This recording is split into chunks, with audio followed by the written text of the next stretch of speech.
ኦሪት ዘፍጥረት ምዕራፍ 11 ምድርም ሁሉ በአንድ ቋንቋ በአንድ ንግግር ነበረች። ከምሥራቅም ተነሥተው በሄዱ ጊዜ በሰናዖር ምድር አንድ ሜዳ አገኙ። ከዚያም ተቀመጡ። እርስ በርሳቸውም ኑ ጡብ እንሥራ፣ በእሳትም እንተኵሰው ተባባሉ። ጡቡም እንደ ድንጋይ ሆነላቸው፣ የምድርም ዝፍት እንደ ጭቃ ሆነላቸው። እንዲሁም ኑ ለእኛ ከተማና ራሱ ወደ ሰማይ የሚደርስ ግንብ እንሥራ፣ በምድር ላይ ሳንበተንም ስማችንን እናስጠራው አሉ። እግዚአብሔርም የአዳም ልጆች የሠሩትን ከተማና ግንብ ለማየት ወረደ። እግዚአብሔርም አለ፣ እነሆ እነርሱ አንድ ወገን ናቸው፣ ለሁሉም አንድ ቋንቋ አላቸው። ይህንም ለማድረግ ጀመሩ። አሁንም ያሰቡትን ሁሉ ለመሥራት አይከለከሉም።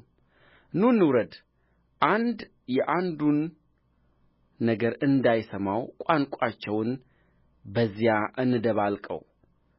እግዚአብሔርም ከዚያ በምድር ሁሉ ላይ በተናቸው፣ ከተማይቱንም መሥራት ተዉ። ስለዚህም ስምዋ ባቢሎን ተባለ። እግዚአብሔር በዚያ የምድርን ቋንቋ ሁሉ ደባልቆአልና። ከዚያም እግዚአብሔር በምድር ሁሉ ላይ እነርሱን በትኖአቸዋል። የሴም ትውልድ ይህ ነው። ሴም የ100 ዓመት ሰው ነበረ። አርፋክስድንም ከጥፋት ውኃ በኋላ በሁለተኛው ዓመት ወለደ። ሴምም አርፋክስድን ከወለደ በኋላ 500 ዓመት ኖረ፣ ወንዶችንም ሴቶችንም ወለደ፣ ሞተም። አርፋክስድም 135 ዓመት ኖረ፣ ቃይንምንም ወለደ።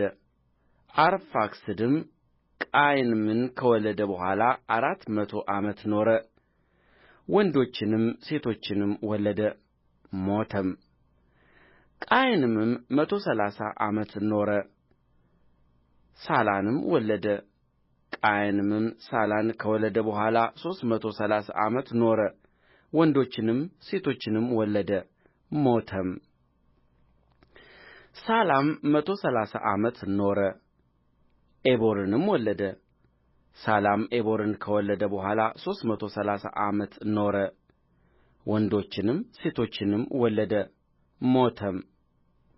ዔቦርም 134 ዓመት ኖረ፣ ፋሌቅንም ወለደ።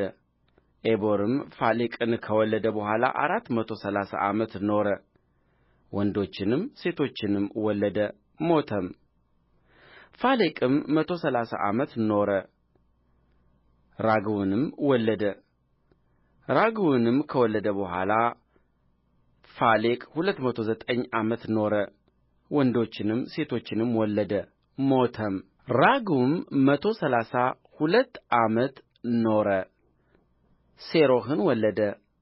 ራግውም ሴሮሕን ከወለደ በኋላ 207 ዓመት ኖረ፣ ወንዶችንም ሴቶችንም ወለደ፣ ሞተም። ሴሮሕም 130 ዓመት ኖረ፣ ናኮርንም ወለደ። ናኮርንም ከወለደ በኋላ ሴሮሕ 200 ዓመት ኖረ፣ ወንዶችንም ሴቶችንም ወለደ፣ ሞተም። ናኮርም 109 ዓመት ኖረ፣ ታራንም ወለደ። ታራንም ከወለደ በኋላ ናኮር 129 ዓመት ኖረ፣ ወንዶችንም ሴቶችንም ወለደ፣ ሞተም። ታራም 100 ዓመት ኖረ፣ አብራምንና ናኮርን ሐራንንም ወለደ። የታራም ትውልድ እነሆ ይህ ነው። ታራ አብራምንና ናኮርን ሐራንንም ወለደ። ሐራንም ሎጥን ወለደ።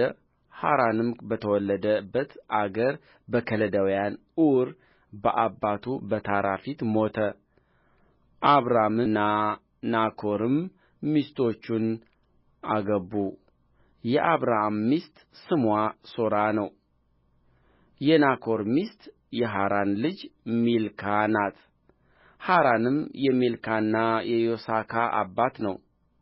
ሦራም መካን ነበረች፣ ልጅ አልነበራትም።